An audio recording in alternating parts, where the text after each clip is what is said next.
Nightmare on Elm Street 4, The Dream Master. Well, I have thoughts. I was not expecting Freddy to be peed back into existence by a dog who immediately exits the movie. My reaction was, wait, so we're just doing this? What was the pitch for that like? Did someone walk into a room full of grown adults and say, okay, so Freddy comes back because a dog pees fire on his bones? And everyone just nodded and went along with it? Yeah, sure. Put it in the script.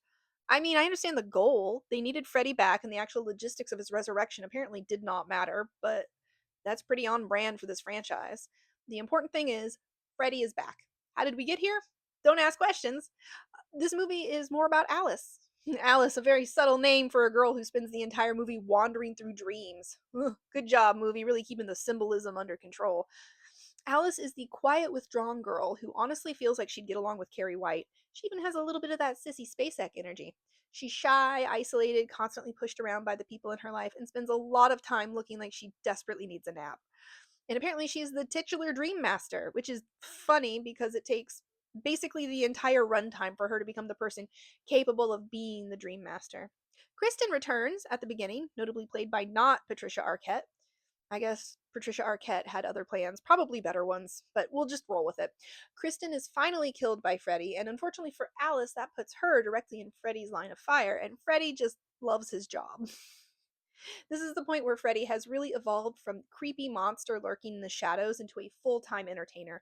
Every kill is a performance, every appearance is a comedy routine, and every line is delivered like he's waiting for applause. Sometimes it works, sometimes I just want to say, Freddy, you do know you can be scary without doing a 5-minute stand-up bit, right? This movie really commits to the symbolism too, and I don't think any of it's accidental. It is just it's about as subtle as Freddy Krueger himself walking into the room and announcing the themes. There are colors everywhere. Noticeably, Freddy's iconic red and green are constantly showing up through the movie. The girls tend to have more red, the guys tend to have more green, and the whole movie is constantly reminding you that you are watching a Nightmare on Elm Street movie. They even changed Nancy's old home. The front door was blue in the original, now it's red. You thought I wouldn't notice, movie, huh? You weren't expecting me to watch every single one of these movies back to back, were you? The mirror symbolism in Alice's room, though, that one works for me really well. I like it. At the beginning, her bedroom mirror is completely covered in photos because Alice doesn't want to look at herself. She doesn't know who she is. She spends the beginning of this movie hiding from herself.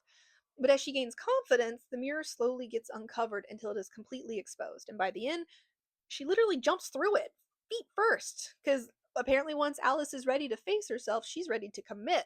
And I really like that part. The movie takes this painfully shy, quiet girl and gives her a genuine character arc.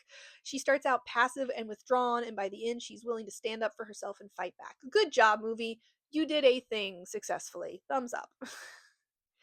I also like that Alice starts wearing pieces of her dead friend's clothing as she gains their abilities. The explanation for that is something. Is she absorbing the skills or collecting their souls? Is this the Freddy Krueger version of a skill tree? I don't know. But visually, I actually really like it. She is literally carrying the pieces of the people who helped her become stronger, which is a surprisingly emotional idea for a movie that began with magical dog pee resurrection. Now, the cockroach kill. Oh boy, that was disgusting. Reviewer note: I'm probably never going to watch The Fly because I am not in this hobby to throw up. The cockroach transformation was one of the grossest things this franchise has done so far, and I'm saying that as a compliment. I think it might actually beat the tendon marionette scene for me. And it also left me thinking, hear me out. I don't think the filmmakers consciously sat down and said, let's make a statement about gender. Hear me out. I think they wanted the nastiest body horror sequence they could imagine. And congratulations, they succeeded. That was rough. But the fact that the athletic, tomboyish girl is transformed into something filthy and inhuman before she's killed feels like one of those moments where a movie accidentally reveals the cultural assumptions of its time. I don't think it was intentional. I don't think anyone was sitting there thinking, yeah, this is what we're saying about women, but horror doesn't exist in a vacuum. I've said that before. The choices filmmakers make come from the culture they live in. And the idea that this particular character's ultimate horror is losing her body and becoming something considered disgusting is interesting. Anyway, lightening the fuck back up, Dan. Dan might be the best boyfriend in this entire franchise, which admittedly is not the highest bar, but still.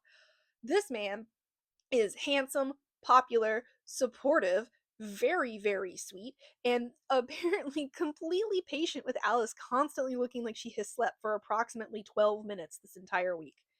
How did Alice manage to bag the nicest football player alive? I don't know, but good for her. She deserves it. Also, Robert England in drag as the school nurse. Oh, absolutely hilarious to me. He always seems like he is having the time of his life playing Freddy. And honestly, I think that is a huge part of why most of these movies are so fun, even if they're not good.